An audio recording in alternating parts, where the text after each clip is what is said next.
Si tienes un iPhone 7 o te estás planteando la compra de un iPhone 7 o iPhone 7 Plus, quédate en este vídeo porque te voy a dar algunas claves dentro de mi experiencia que te van a valer para saber si vale la pena o no, ¿vale? Es muy sencillo saber si este dispositivo vale la pena o no, pero antes vamos a hacer un repaso por mi experiencia personal. Este dispositivo se lanzó en el año 2016, es decir, tiene 4 años y algunos meses y por tanto aún sigue disponible para actualizarse a iOS 14. Es más, probablemente se actualice a iOS 15 si no hay ningún problema, ¿vale? Es decir, con este procesador A10 con 2 GB de RAM va a poder soportar iOS 15 y todo se espera a que incluso podría soportar iOS 16. Aún así, este dispositivo tiene algunas cosas que no me convencen mucho. Por ejemplo, para empezar, su diseño. Tiene unos marcos bastante grandes. Es cierto que fue el primer dispositivo en quitar el puerto jack de 3,5 milímetros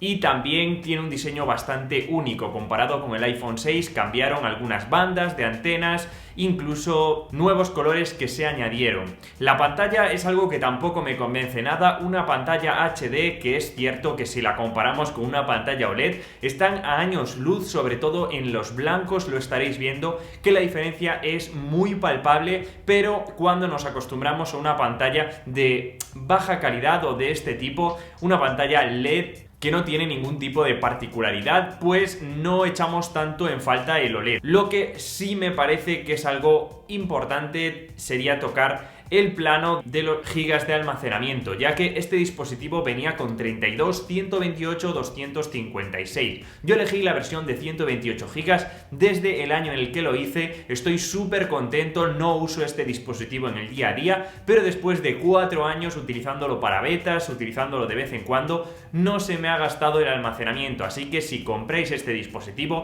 intentad que no sea de 32 gigas, aunque sea de segunda mano, intentad siempre que sea de 128 en adelante. Eso sí, si sois muy cuidadosos, pues os puede servir el de 32 GB. Muchos diréis, ¿cuál ha sido tu experiencia en cuanto a rendimiento? Pues es cierto que este dispositivo podemos jugar a juegos sin ningún problema. Es cierto que a veces sí que da algún tirón cuando estamos navegando por el sistema operativo o cuando estamos jugando a un juego algo potente, pero en general este procesador A10 y estos 2 GB de RAM en el iPhone 7 y en el 7 Plus 3 GB de RAM, pues aún hacen que este dispositivo corra los juegos sin ningún problema y probablemente algunos que lo tengáis en este 2021 estéis encantados con este dispositivo, y es que está bastante optimizado, eso sí, cuando lo comparamos contra el A14 del iPhone SE, pues ya notamos alguna diferencia, sobre todo algunas aplicaciones que pesan bastante. Así que, bueno, pues es cierto que tampoco hay mucha diferencia, pero en el largo plazo sí que se va a notar y en el día a día navegando por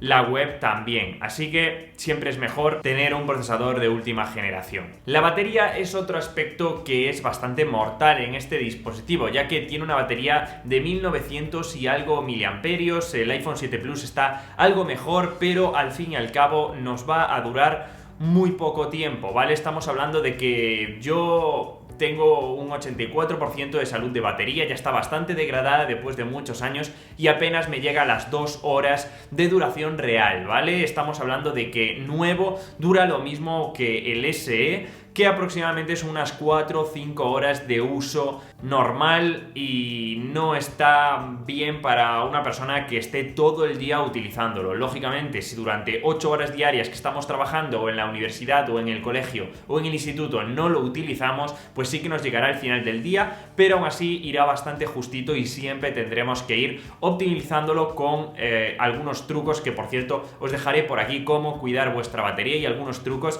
para ahorrar sobre todo en autonomía de la duración.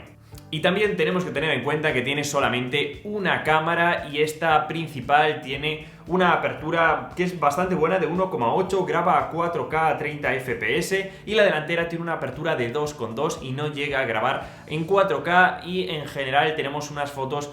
en el 2021 bastante básicas, ¿vale? Para redes sociales sí sirve, le cuesta mucho, sobre todo en entornos de alto rango dinámico, de muchos contrastes, le va a costar diferenciar las luces pues muy altas de las sombras, así que pues tendremos que tener en cuenta esto. No es una cámara de gran calidad y tampoco tiene retrato ni graba en 4K 60 FPS, así que otras cosas a tener en cuenta. En general es un dispositivo que yo recomendaría únicamente como segundo dispositivo o también como dispositivo de emergencia mientras os pasáis a otro. También para todas aquellas personas que utilicen WhatsApp y llamadas únicamente, ya que sufrirá bastante la batería. No es que no puedas utilizarlo como dispositivo del día a día, pero no sería recomendable, más que nada porque dentro de 2 años ya probablemente no soporte el nuevo sistema operativo, y a pesar de que Apple nunca deja obsoletos los dispositivos con sistemas operativos anteriores,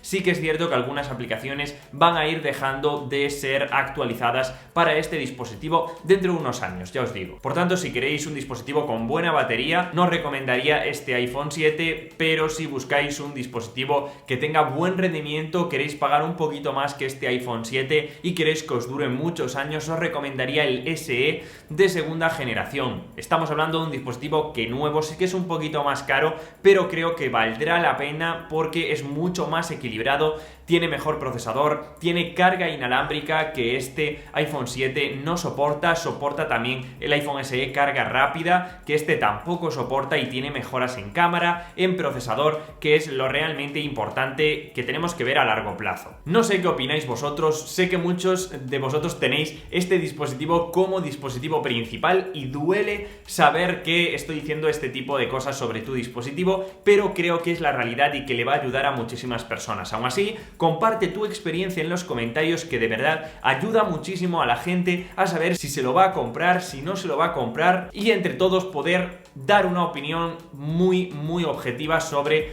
este dispositivo, que siempre nos ayudamos y eso es lo que me encanta y para eso está este canal, chicos. Así que espero que os haya gustado y nos vemos como siempre en el siguiente vídeo. ¡Chao!